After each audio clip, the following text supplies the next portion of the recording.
이 시간 우리에게 주시는 하나님의 말씀은 구약성경 이사야서 1장 1절부터 6절까지의 말씀과 18절 한 절 말씀 함께 보도록 하겠습니다. 구약 968쪽에 있습니다. 이사야 1장 1절부터 6절 그리고 18절 말씀입니다.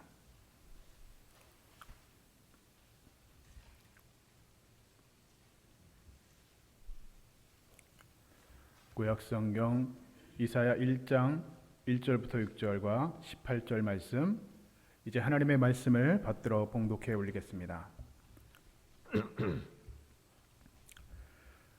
유다 왕 우시야와 요담과 아하스와 히스기야 시대에 아모스의 아들 이사야가 유다와 예루살렘에 관하여 본 계시라. 하늘이여 들으라, 땅이여 귀를 기울이라. 여호와께서 말씀하시기를 내가 자식을 양육하였거늘 그들이 나를 거역하였도다. 소는 그 임자를 알고 나귀는 그 주인의 구유를 알건만은 이스라엘은 알지 못하고 나의 백성은 깨닫지 못하는도다 하셨도다. 슬프다 범죄한 나라요, 허물진 백성이요, 행악의 종자요, 행위가 부패한 자식이로다. 그들이 여호와를 버리며 이스라엘의 거룩하신 이를 만홀히 여겨 멀리하고 물러갔도다. 너희가 어찌하여 매를 더 맞으려고 패역을 거듭하느냐? 온 머리는 병들었고 온 마음은 피곤하였으며 발바닥에서 머리까지 성한 곳이 없이 상한 것과 터진 것과 새로 맞은 흔적뿐이거늘 그것을 짜며 싸매며 기름으로 부드럽게 함을 받지 못하였도다. 너희의 땅은 황폐하였고 너희의 성읍들은 불에 탔고 너희의 토지는 너희 목전에서 이방인에게 삼켜졌으며 이방인에게 파괴됨같이 황폐되었고 딸 시온은 포도원의 망대같이 참외밭의 원두막같이 에워싸인 성읍같이 겨우 남았도다. 우리 18절 말씀, 우리 한 절 말씀도 함께 보겠습니다. 여호와께서 말씀하시되 오라 우리가 서로 변론하자. 너희의 죄가 주홍 같을지라도 희어질 것이요 눈과 같이 희어질 것이요 진홍같이 붉을지라도 양털같이 희게 되리라. 아멘. 할렐루야. 우리 옆에 있는 분과 함께 우리 인사 한번 하겠습니다. 사랑합니다. 축복합니다. 한번 인사하겠습니다. 사랑합니다. 축복합니다. 네. 우리 경상도 분들은 사랑합니다 뭐 이런 말을 하기가 좀 그러시죠? 예. 근데 하다 보면은 그 참 괜찮아집니다. 뭐 저도 이 조선의 남자이기 때문에 뭐 사랑합니다 뭐 이런 얘기 하는 게 익숙하지가 않습니다. 그런데 또 교회에서 목사님들이 또 예배 때 억지로 시키니까 옆에 있는 분들 보면서 또 부부끼리 앉아 계시면서 사랑합니다, 축복합니다 이렇게 하다 보면은 또 익숙해지고 사랑한다고 또 말로 이렇게 고백하다 보면 진짜로 우리 마음 가운데 우리 하나님 주시는 그런 사랑이 충만하게 될 줄로 믿습니다. 제가 유튜브로 제가 설교한 영상을 이렇게 보니까요, 제 표정이 굉장히 굳어 있더라고요. 딱딱히. 저는 몰랐어요. 제가 이렇게 얼굴이 이렇게 표정이 굳어져 있는지 이렇게 딱딱한 표정인지 잘 몰랐어요. 지금 여러분들 얼굴이 어떤 표정인지 잘 모르시죠? 네, 여러분들도 얼굴도 뭐 크게 다르지 않습니다. 네, 그러니까 이 시간에 저도 이렇게 미소를 지으면서 함께 예배를 드릴 테니까 여러분들도 저를 바라보시고 바라보실 때 좀 이렇게 굳어진 얼굴을 좀 펴시고 좀 이렇게 부드러운 얼굴로 저를 바라보셔야지 제가 겁을 내지 않고 설교를 할 수 있습니다. 제가 설교를 하다가 여러분들이 표정이 막 이렇게 되면은요, 제가 설교를 하다가 겁이 나가지고 설교하기가 좀 어려워집니다. 이제 마스크 쓰는 게 너무 익숙해져가지고 마스크를 벗게 되는 날이 되면 어떡할까? 요즘에 그러신다고 하더라고요. 그 남자분들은 마스크를 하루 종일 쓰니까 면도를 안 하고 나오시는 분들이 있대요. 뭐 어차피 뭐 보이지 않으니까. 그리고 또 우리 여성분들은 이 마스크 밑으로는 화장을 안 한다고 그러시더라고요. 네, 뭐 립스틱도 안 바르시고. 여러분 다 오늘 마스크 밑으로도 다 분도 다 바르고 오셨죠? 네. 우리가 슬슬 이제 마스크를 벗는 연습을 해야 될 텐데 오늘도 하나님 앞에 우리가 깨끗한 몸과 마음으로 정성껏 하나님 앞에 예배할 때 예배를 통하여서 우리 하나님께 주시는 하나님의 음성 듣는 은혜의 시간 되실 수 있기를 주님의 이름으로 축복합니다. 지난 2018년에 한국 연구재단과 중앙일보가 공동으로 조사를 하나 했는데요. 그 결과에 따르면 그 2018년 그 해에 우리나라에서 출간된 그 책의 양이 4만 권이 넘는데 그 4만 권 중에서 학자들이 가장 많이 인용한 책이 어떤 책이었냐라고 조사를 했는데 그 책의 1위에 선정된 책이 바로 피로사회라고 하는 책이 선정되었다고 합니다. 독일 베를린 예술대학의 한병철 교수라고 하는 분이 쓴 책인데, 이 책이 2012년에 우리나라에 출간된 이후에 10만 권이 넘게 판매될 정도로 많은 사람들에게 큰 관심을 불러일으킨 책이 되었습니다. 이 책은 여러분 그 책 제목대로 오늘 요즘 우리 사회를 보여주는 키워드를 말해주고 있죠. 바로 그것은 무엇입니까? 바로 피로라는 것입니다. 피곤, 바로 피로를 말해주고 있다는 것이죠. 여러분 대한민국의 그 커피 소비량이 세계에서 여러분 몇 위쯤 된다고 생각하십니까? 네, 전 세계 1위라고 하더라고요. 우리나라 사람들이요, 커피를 세계에서 제일 많이 먹는다고 하더라고요. 그런데 커피를 저도 많이 먹고 여러분들도 많이 드시지만, 또 뿐만 아니라 우리나라는 저기 마늘밭에서 일하시는 할머니들도 잠깐 짬내는 시간에 뭐 드십니까? 커피 뭡니까? 믹스 커피 이렇게 한 사발씩 타가지고 한 사발씩 이렇게 들이킬 정도로 남녀노소 지위고하를 막론하고 이렇게 커피를 많이 드신다는 거죠. 이유가 무엇일까? 대한민국 사회가 그만큼 카페인이 필요한 사회가 되었다는 것입니다. 그만큼 피곤하고 그만큼 지치고 그만큼 필요한 사회가 되어서 카페인이 없으면 살기가 좀 힘든 그런 사회가 되었다는 것이죠. 그래서 요즘 젊은 친구들은 커피를 마신다라고 얘기하지 않고 커피를 수혈한다 이렇게 말을 하더라고요. 그만큼 커피가 필요하고 피곤하기 때문에 이렇게 커피를 마시지 않으면 살아갈 수 없는 그런 사회가 오늘 우리 사회가 되었다는 것입니다. 제가 이 피곤에 대해서 자료를 찾다가 인터넷에서 개피곤이라고 하는 말을 찾았습니다. 여러분 개피곤이라고 들어보셨습니까? 요즘 그 젊은 친구들은 피곤할 때 그냥 피곤하다고 하지 않고 나 개피곤해 이렇게 말한다는 거예요. 그래서 제가 이 개피곤한 사진들을 클릭해 보니까 정말 개피곤이 어떤 말인지 딱 한눈에 와닿을 수 있는 그 사진 하나 있더라고요. 이 굉장히 유명한 사진입니다. 설교 시간에 목사님 이렇게 경건하지 않게 개 사진을 이렇게 보여주시나 이렇게 생각하실 수 있지만, 여러분 얼마나 우리 사회가 개들도 피곤하다는 것이죠. 뿐만 아니라 여러분 대한민국 사회에서 유치원생들이 제일 피곤하다고 합니다. 유치원생들, 아이들이 아침부터 저녁까지 유치원 다니고 학원 다니고 할 일이 빡빡하게 있기 때문에 유치원생도 피곤하고 백수들도 피곤하고요. 그리고 심지어는 집에서 기르는 개들도 이렇게 주인과 함께 피곤한 사회가 오늘 우리 사회가 되었다는 것이죠. 여러분 어떻습니까? 여러분들도 피곤하시죠? 얼마나 여러분 피곤한 삶을 살고 계십니까? 월, 화, 수, 목, 금, 토, 그리고 주일까지도 남들은 다 쉬는 시간에, 남들은 다 이 시간에 전국 노래자랑을 보면서 집에서 편하게 소파에서 누워있는 시간에 우리들은 교회에 나와야 되니까 또 아침에 씻고 머리 말리고, 또 목사님이 마스크 밑에까지 화장하라고 했으니까 마스크 밑에까지 화장하고 또 면도도 해야 되고, 참 피곤하게 우리가 하나님 앞에 나와서 예배 드려야 된다라고 하는 생각들을 우리가 하게 될 수도 있다는 것입니다. 오늘 우리들도 이렇게 피곤한 삶을 살아가고 있다라고 하는 것은 부인할 수 없는 사실이라는 것이죠. 여러분 오늘 우리가 살아가는 이 세상은 과거 어느 때보다도 물질적인 풍요와 그리고 과학의 발달로 인해서 삶의 질이 굉장히 높아졌고, 그리고 참 편리한 세상이 되었습니다. 뿐만 아니라 삶이 비교적 단순했던 예전에 비해서 현대처럼 이 고도화된 사회에서는 과거 어떤 시대보다 삶의 질에 대한 그리고 행복에 대한 욕구가 굉장히 높아졌다는 것이죠.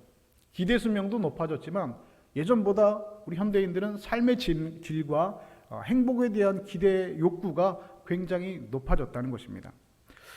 이렇게 우리의 삶의 질과 행복에 대한 욕구가 높아졌음에도 불구하고 이상하게도 오히려 우리는 현대인들의 마음에는 평화가 없고, 그리고 여러 가지 스트레스로 인한 우울증과 그리고 정신질환으로 고통받는 사람들이 점점점 늘어가고 있다라고 하는 것이죠. 예전에는 정신병원은 정말로 미친 사람들만 가는 곳이라고 생각했는데 요즘에는 이 정신병원이 점점 많아졌습니다.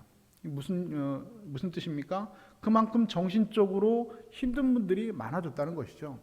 그래서 정신과에서 약을 먹고 그 약의 도움을 받아야지 마음이 진정이 되고 또 잠을 이룰 수 있는 그런 분들이 요즘 부쩍 많아졌다는 것입니다. 이상하게도 오늘 우리가 현대인들의 마음의 평화가 사라지고, 각종 스트레스로 인하여서 우울증이 걸리고 마음에 병이 드는 사람들, 그래서 정신과를 찾아야 되는 분들이 점점점 많아졌다는 것입니다.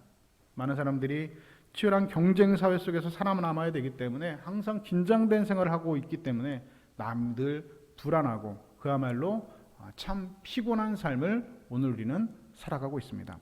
이유가 무엇일까? 과거 어떤 시대보다 높은 삶의 질을 원하고 과거 어떤 시대보다 행복하게 삶을 원하는 그런 욕구가 우리 마음 가운데 있지만 오늘 우리가 정신적으로 육체적으로 병들고 피곤한 삶을 살아가는 그 이유가 무엇일까? 하나님께서는 오늘 본문 이사야 1장 2절에서 이렇게 말씀하십니다. 내가 자식을 양육하였거늘 그들이 나를 거역하였도다. 하나님께서는 이렇게 말씀하시죠. 너희가 하나님을 떠났기 때문이라고 오늘 우리에게 말씀하고 있습니다.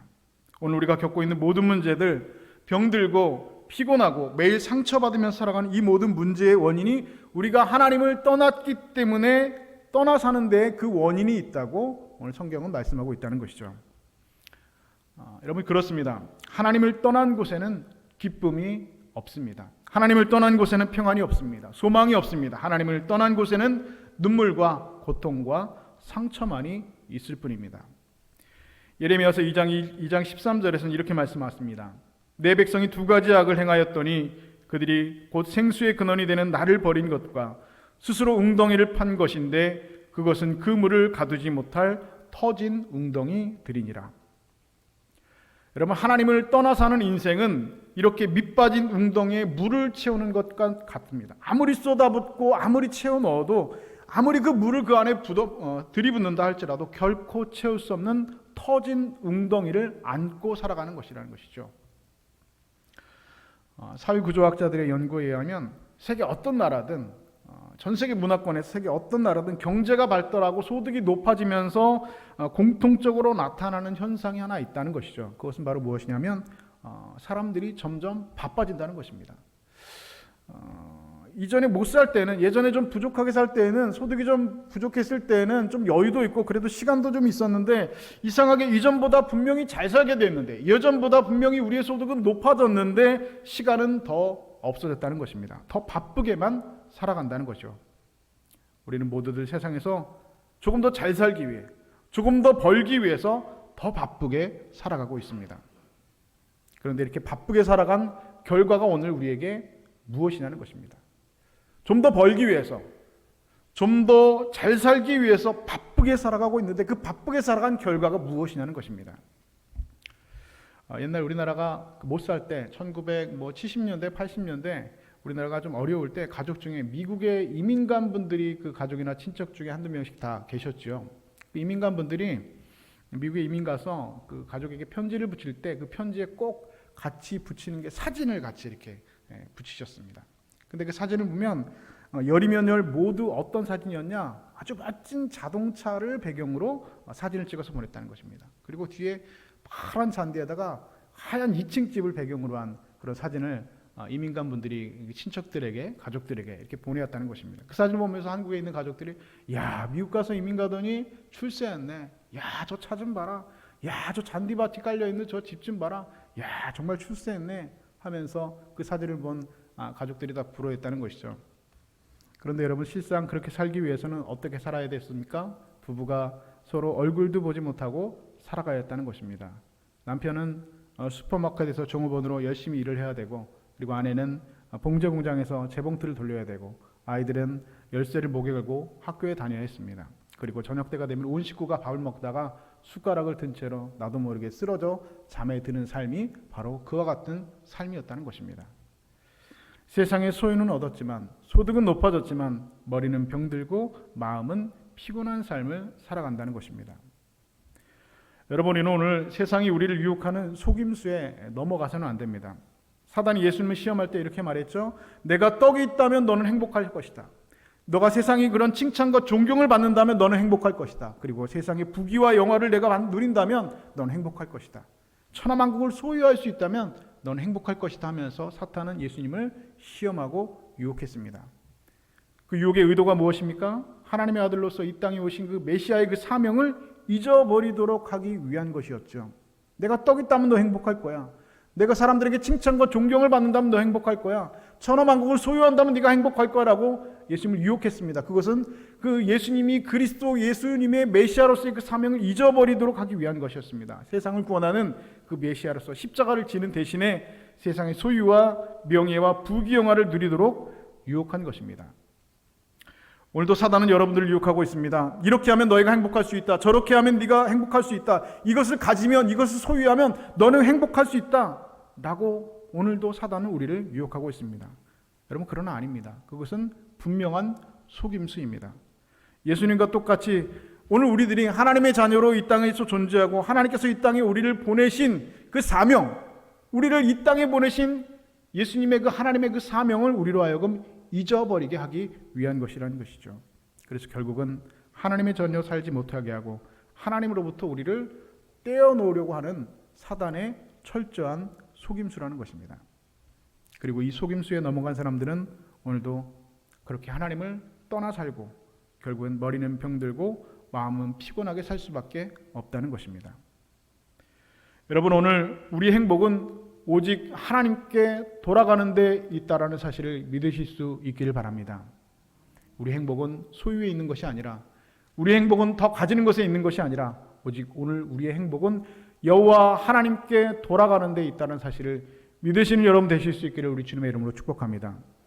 지금도 여전히 하나님께서는 저와 여러분 그리고 우리들을 부르시고 계십니다. 오늘 본문 18절에 이렇게 말씀합니다. 여호와께서 말씀하시되 오라 우리가 서로 변론하자. 오라 우리가 오늘 서로 변론하자. 여기서 여러분 한국어로 번역되는 과정에서 생략된 단어가 하나 있습니다. 그 단어는 바로 히브리어로 나라고 하는 단어입니다. 이 나라고 하는 단어는 영어로 please, 한국말로는 제발이라고 하는 뜻을 가지고 있습니다. 그래서 우리가 서로 변론하자라는 말을 직역하면 우리가 서로 이야기해보자, 우리가 서로 대화해보자라는 뜻이고, 그래서 이 말은 본래 이런 뜻으로 해석할 수 있다는 것이죠. 여호와께서 말씀하실 때 제발 너희는 내게로 오라. 우리가 함께 이야기해보자, 우리가 함께 대화해보자. 하나님께서 우리에게 이렇게 말씀하시고 있다는 것이죠. 하나님께서는 또한 미가 선지자를 통해서 이렇게 말씀하셨습니다. 내 백성아, 내가 무엇을 내게 행하였으며 무슨 일로 너를 괴롭게 하였느냐. 너는 내게 증언하라 말씀하셨습니다. 이것은 무슨 말입니까? 도대체 내가 너에게 무엇을 행하였느냐? 내가 너를 괴롭게 한 것이 무엇이냐? 내가 너에게 한 것은 너를 사랑한 것밖에 없다. 내가 너희를 인도해 주지 않았느냐? 내가 너를 보호해 주지 않았느냐? 그런데 왜 너가 나를 떠나 살아가고 있느냐? 내가 너에게 잘못한 것이 있다면 어디 한번 이야기해 보아라 라고 하는 하나님의 호소라는 것입니다. 오늘도 하나님께서는 우리에게 이렇게 호소하고 계십니다. 제발 너희는 내게로 와서 나하고 이야기해보자. 내가 너에게 무엇을 잘못했다고 내가 나를 떠나 사느냐? 나는 너를 사랑한다. 그러니 제발 너희는 내게로 돌아오라. 너희가 돌아오려거든 내게로 돌아오라. 나하고 지금 이 시간 함께 이야기해보자. 나랑 대화해보자라고 오늘 하나님께서 우리를 초청해 주시는 말씀이라는 것입니다. 하나님 이렇게 말씀하시면 어떤 분이 이렇게 말씀하실 분도 일 것 같습니다. 하나님, 저는 하나님 떠난 적이 없는데요.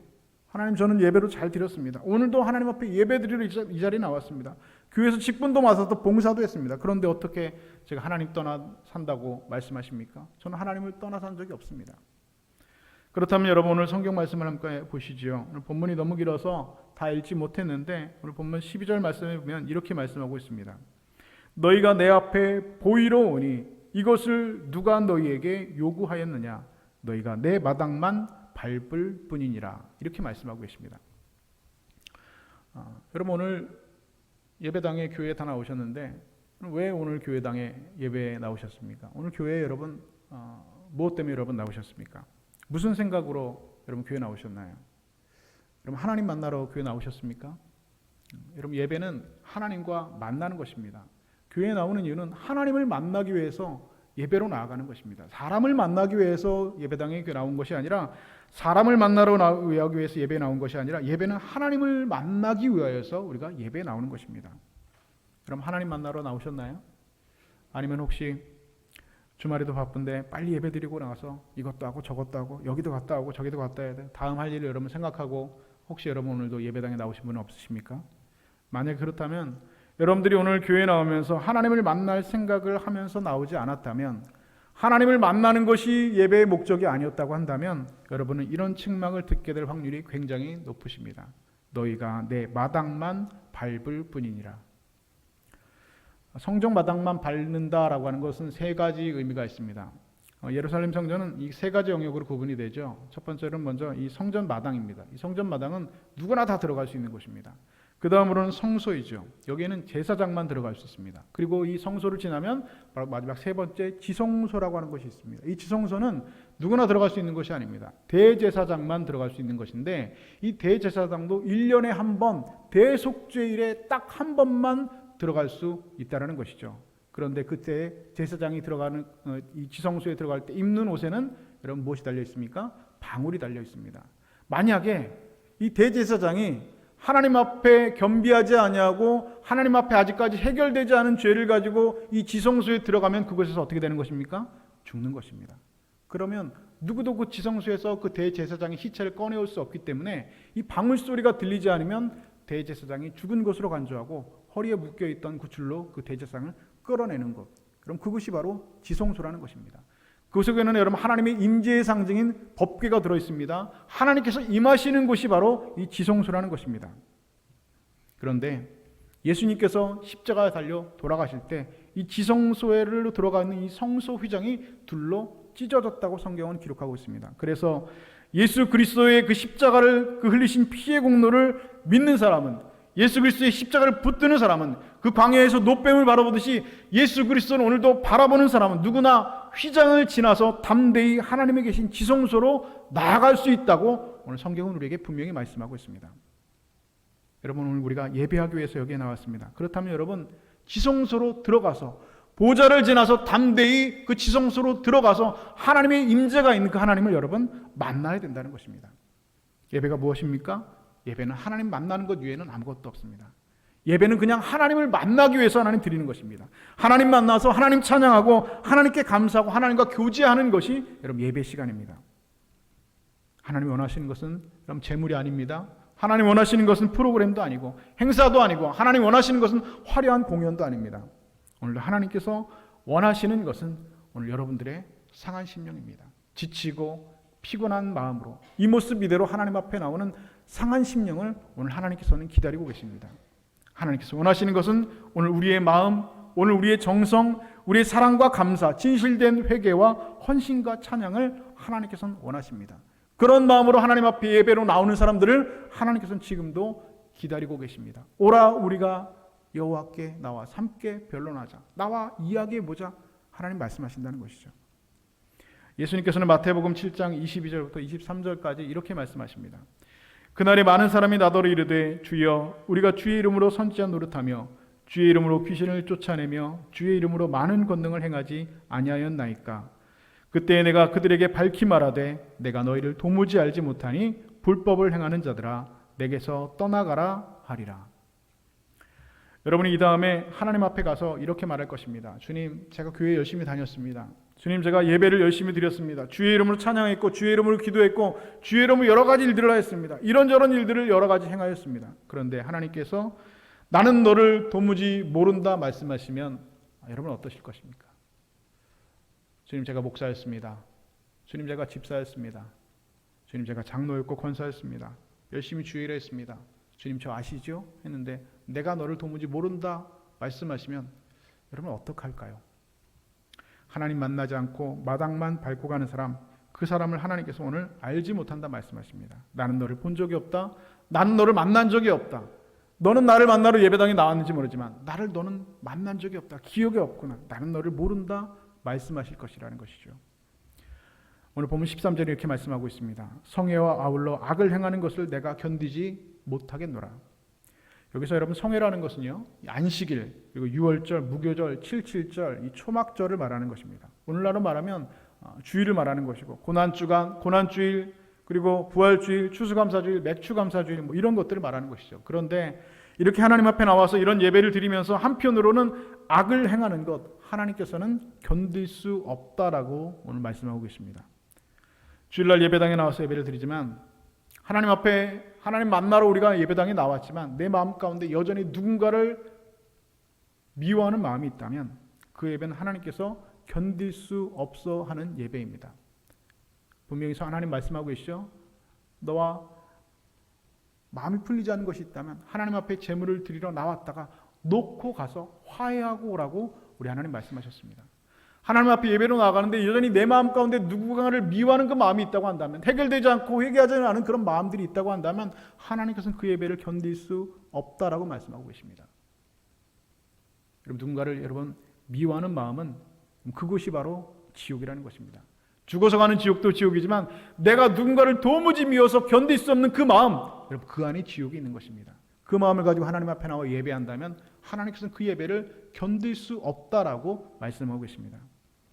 부활주일 예배를 드리면서 나 역시 부활할 것을 믿고 찬양 드리지만 내 마음이 아직도 세상의 욕심에 붙들려 있다고 한다면 그 찬양도 하나님 견딜 수 없다고 말씀하시는 겁니다. 추수감사 예배를 드리면서 하나님의 은혜에 감사하는 기도가 우리 마음 가운데 있지만 내 마음속에 여전히 다른 사람들을 향한 그런 원망과 불평이 가득 차 있다고 한다면 하나님께서는 그 기도를 받으실 수 없다, 견딜 수 없다라고 말씀하신 것입니다. 오늘 본문 15절은 또 이렇게 말씀하고 있습니다. 너희가 손을 펼 때에 내가 내 눈을 너희에게서 가리고 너희가 많이 기도할지라도 내가 듣지 아니하리니 이는 너희의 손에 피가 가득함이라. 유대인들은 기도할 때에 이렇게 손을 들어서 이렇게 기도하는 그 습관들을 가지고 있습니다. 그런데 이 하나님 앞에 기도하면서 손을 들어서 기도하는데 그 손에 뭐가 가득하다고요? 피가 가득하다는 것입니다. 이 피가 가득하다는 것은 여러분 어떤 의미입니까? 다른 사람들의 마음에 상처를 입힌 손이라는 것입니다. 누군가를 향하여서 정죄하고 손가락질했던 그 손을 말하는 것입니다. 그 손을 가리켜 우리 하나님께서는 내 손에 피가 가득하다 말씀하고 있습니다. 그 피 묻은 손을 펴고 기도하는 그 기도는 하나님께서 듣지 아니하신다. 오늘 성경은 분명히 우리에게 말씀하고 있습니다. 여러분 혹시 다른 사람의 마음에 깊은 상처를 준 적이 여러분 있으십니까?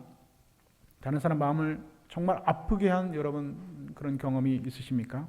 나 때문에 다른 사람이 고통을 받고 눈물 흘리고 여전히 고통 가운데 눈물 흘리고 있는데 우리는 그것을 알면서도 여전히 귀를 막고 외면한 적은 여러분 없으십니까? 그때는 별일 없이 그냥 넘어갔지만 하나님께서는 우리 모든 삶들을 다 눈동자와 같이 지켜보고 계십니다. 가인의 그 동생 아벨을 죽여 땅에 파묻었을 때 하나님께서 이렇게 말씀하시죠. 내 아우의 핏소리가 땅에서부터 내게 호소하느니라 성경 기록하고 있습니다. 여러분이 다른 사람에게 상처를 주고 고통을 주고 마음을 아프게 해서 비록 작은 것을 얻었을지는 모르지만 그것과 비교할 수 없는 큰 것을 잃어버린 것입니다. 너희가 많이 기도할지라도 내가 듣지 아니하리니 이는 너희의 손에 피가 가득함이라 말씀하고 있습니다. 이런 기도는 하나님께서 듣지 아니하신다 말씀하고 있습니다.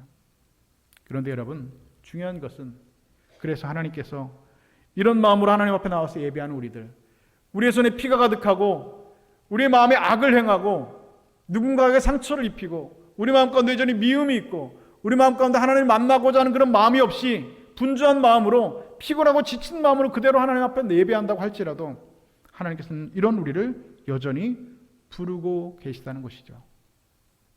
제발 너희는 내게로 오라. 그래서 우리가 함께 이야기해보자. 우리가 함께 대화해보자라고 하면서 우리 하나님은 여전히 그럼에도 불구하고 오늘 죄악 가운데 머물고 있는 우리를 하나님께서는 우리를 여전히 부르고 계시다는 것입니다. 너희의 죄가 주홍 같을지라도 눈과 같이 희어질 것이다. 진홍같이 붉을지라도 양털같이 내가 희게 해주실 것이니 제발 너희는 내게로 오라라고 하나님께서는 우리에게 오늘도 여전히 초청하고 계시고 눈물 흘리는 호소로 우리를 부르고 계시다는 것입니다. 와서 하나님 앞에 섰을 때 우리의 죄가 하나님 앞에 발견되면 하나님께서 뭐라고 말씀하십니까? 내가 죄를 졌으니까 죄값을 치르라고 말씀하십니까? 아닙니다. 죄가 주홍 같고 죄가 진홍 같을지라도 눈과 같이 하얗게 양털같이 희게 해주셨다고 우리 주님께서는 우리에게 말씀하고 계십니다. 여러분 이것이 오늘 우리에게 복음이라는 사실을 믿으신 여러분 되실 수 있기를 주님의 이름으로 축복합니다. 우리는요 죽었다 깨어나도 스스로 죄를 씻을 수 있는 그런 힘이 오늘 우리에게 없습니다. 왜냐하면 우리는 뼛속까지 죄인이기 때문이라는 것이죠. 다윗이 그렇게 고백합니다. 내가 죄악 중에 출생하고 우리 어머니가 죄 중에서 나를 잉태하였다. 다윗은 고백하고 있습니다. 그럼 이 다윗의 고백이 오늘 저와 여러분의 추악한 실존이라는 것입니다. 예레미야 12장 3절은 이렇게 말씀합니다. 굿수인이 그의 피부를 표범이 그의 반점을 변하게 할 수 있느냐? 할 수 있을진데 악에 익숙한 너희도 선을 행할 수 있으리라. 그런데 하나님께서 그 죄를 오늘 우리를 씻겨주시겠다 말씀하십니다. 이 모습 이대로 하나님 앞에 나아가 우리의 죄를 자복하기만 하면 눈과 같이 하얗게 그리고 양털같이 희게 해주시다고 우리에게 말씀하고 있습니다. 사랑하는 여러분, 오늘 이 말씀에, 이 하나님의 말씀에 우리에게 소망이 있는 줄로 믿습니다. 여기에 오늘 우리의 기쁨이 있고 여기에 오늘 우리의 참 행복이 있다라는 것입니다. 우리의 죄가 오늘 우리의 영혼을 병들게 하고 있습니다. 키에르케고르라고 하는 철학자는 죽음에 이르는 병이라는 책에서 오늘 인간의 죄가 그의 영혼을 죽음에 이르게 한다고 분명히 말하고 있습니다. 여러분, 성경도 분명히 오늘 우리의 죄가 우리의 영혼을 죽음에 이르게 하고 우리의 영혼을 병들게 한다고 말씀하고 있습니다. 오늘 하나님을 그렇게 떠남이 우리를 피곤에 찌들게 한다는 것입니다. 그렇다면 해답은 무엇입니까? 이사야 40장 29절부터 31절은 이렇게 죄악 가운데 이렇게 피곤하게 오늘 찌들어 살아가는 오늘 우리에게 이런 답을 주시고 계십니다. 피곤한 자에게는 능력을 주시며 무능한 자에게는 힘을 더하시나니 소년이라도 피곤하며 곤비하며 장정이라도 넘어지며 쓰러지되 오직 여호와를 앙망하는 자는 새 힘을 얻으리니 독수리가 날개 치며 올라감 같을 것이요 다른 박질하여도 곤비하지 아니하겠고 걸어가도 피곤하지 아니하리로다. 할렐루야. 여러분, 이것이 오늘 우리 하나님께서 우리에게 주시는, 피곤에 지쳐 살아가고 있는 우리에게 주시는 하나님의 답이라는 사실을 여러분 꼭 기억하실 수 있기를 바랍니다. 여기 인생의 죄와 피곤에서 그리고 절망과 눈물 가운데서 하나님 씨는 소망을 노래했던 사람이 있습니다. 그의 이름은 토마스 앤드류 도로시라고 하는 사람입니다. 이분은 흑인으로 태어나서 어렸을 때부터 교육을 제대로 받지 못하고 각종 범죄를 저지르면서 살았던 분입니다.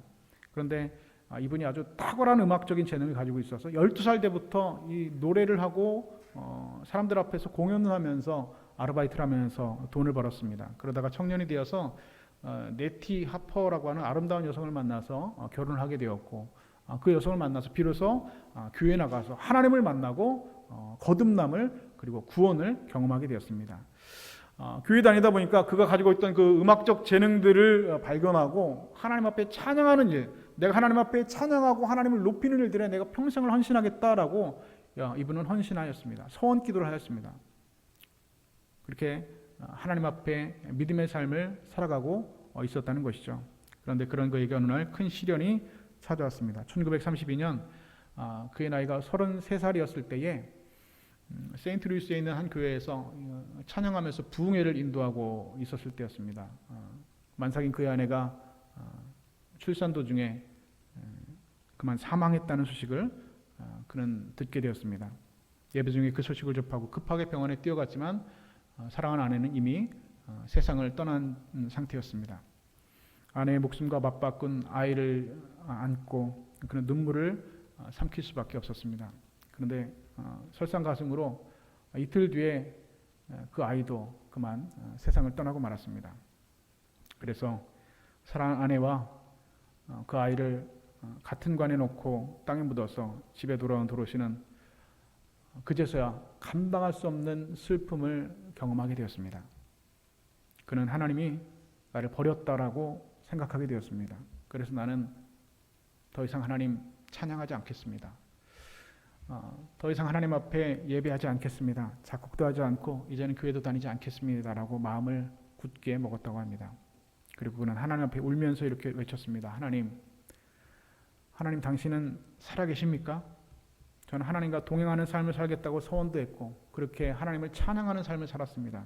그런데 하나님 그렇게 살아계신다면, 하나님께서 존재하신다면 이렇게 내가 하나님만 바라보고 살고자 했는데 하나님 나에게 왜 이렇게 큰 시련을 주십니까? 주님, 저는 더 이상 못하겠습니다. 저는 피곤합니다. 저는 지쳤습니다. 그러던 어느 날 이 도로시의 친구가 절망에 빠져있고 천장만 쳐다보고 있는 이 도로시에게 찾아와서 억지로 그를 일으켜서 창가 옆에 있는 피아노에 그를 앉혀놓았습니다. 얼마의 시간이 흘렀을까? 서산으로 넘어가는 햇살이 그 피아노 건반위를 비출 때에 그는 피아노 건반 위에 손을 올려놓았고 바로 그때 말할 수 없는 평화가, 상상도 못했던, 이전에 경험하지 못했던 평화가 그의 마음 가운데 찾아왔습니다. 말 그대로 세상이 줄 수 없는, 우리 주님께서 주시는 평화를 그가 경험했다는 것이죠. 그리고 하나님께서 그에게 다가오셔서 이렇게 말씀하셨습니다. 사랑하는 아들아, 내가 너와 영원히 함께할 것이다. 너의 가족은 지금 내 옆에 없지만 천국에 지금 너의 가족은 나와 함께 있다. 아들아, 내가 너를 사랑한다. 내가 여전히 영원히 너와 함께할 것이다. 라고 하는 하나님의 음성을 마음속 깊이 듣게 되었다는 것입니다. 그 말씀을 듣게 된 그는 피아노 건반 위에서 급하게 곡을 쓰기 시작했습니다. 고통과 절망의 자리에서 일어나 다시 하나님 앞에 서서 피아노 앞에서 급하게 곡을 써내리기 시작하겠습니다. 그리고 주님께서 주시는 마음으로 그 곡을 끝맺게 되었습니다. 그런데 그때 썼던 그 곡이 복음성가가 되었다는 것이죠. 그 가사의 내용이 아주 간단합니다. 그 가사가 이렇게 시작하죠. Precious Lord, take my hand. 귀하신 주님, 나를 붙들어 주시옵소서. Lead me on. 나를 인도하소서. Let me stand. 제가 설 수 있도록 도와주소서. I'm tired. 나는 피곤합니다. I'm weak. 나는 약합니다. I'm alone. 나는 외롭습니다. 이 찬송을 부르면서 그는 이후에 이렇게 고백합니다. 나는 이 찬양 이후에 내 삶은 완전히 변했습니다. 이전의 나의 삶은 희망이 없어서 절망 속에서 내 마음과 내 육체가 날마다 피곤한 삶이었지만 이제 더 이상 나는 그렇지 않습니다. 왜냐하면 나는 다시 하나님께로 돌아갔기 때문입니다. 그 고통과 시련 속에서 탄생한 이 복음성가는 오늘날 전 세계 많은 사람들이 즐겨 부르는 아름다운 복음성가가 되었습니다. 이것이 우리가 오늘 즐겨 부르고 있는 주님여 이 손을 꼭 잡고 가소서라고 하는 그런 찬송입니다. 사랑하는 여러분, 너무나 많은 일 가운데 여러분 지치고 여러분 피곤하십니까? 육체뿐만 아니라 여러분 모든 것이 소진된 것 같으십니까? 날마다 죽을 힘을 다해 사는데도 제자리를 걷는 것 같고 내 앞에 폭풍이 캄캄하게 밀려오는 것 같이 여러분 느껴지십니까? 그렇다면 오늘 하나님의 음성에 여러분 다시 한번 여러분 그 음성에 여러분 마음의 귀를 기울이실 수 있길 바랍니다. 하나님 말씀하시죠. 너희는 제발 나에게 돌아오라. 너희가 돌아오려거든 제발 나에게 돌아오라. 나와 함께 이야기해보자. 내가 너의 모든 죄를 용서해 줄 것이다. 너희가 주홍 같을지라도 내가 흰 눈처럼 희게 해줄 것이고 진홍같이 붉다면 내가 양털처럼 희게 만들어질 것이다. 그러니 너는 제발 나에게 돌아오라. 우리 하나님께서는 우리에게 말씀하십니다. 이 하나님의 초청에 이 하나님의 부르심에 여러분 응답하실 수 있는 여러분 되실 수 있기를 주님의 이름으로 축복합니다. 그렇다면 우리 주님께서는 우리의 손을 붙잡아 주실 것입니다. 그렇다면 우리 주님께서는 우리를 붙잡아 주시고 피곤하고 지친 우리에게 오늘 새 힘을 베풀어 주실 줄로 믿습니다. 무능한 자에게 능력을 베풀어 줄 것입니다. 그래서 우리가 다른 박질하여도 곤비하지 아니하겠고 우리가 걸어가도 피곤치 않도록 오늘 저와 여러분을 도와주실 것입니다. 이 시간에 우리 함께 이 찬양을 함께 부르며 주님의 손을 함께 붙잡고 나아갔으면 좋겠습니다. 함께 우리 찬양하실까요? 주님 여의 손을 꼭 잡고 가셔서 함께 우리 찬양했습니다. 주님 여의 손을 꼭 잡고 가소서. 약하고 피곤한 이 몸을 폭풍은 흑암속 해치사 빛으로 손잡고 날 인도하소서. 인생이 힘들고 고난이 겹칠 때 인생이 힘들고 고난이 겹칠 때 주님여 날 도와 주소서. 외치는 이 소리 귀 기울이시사 손잡고 날 인도하소서.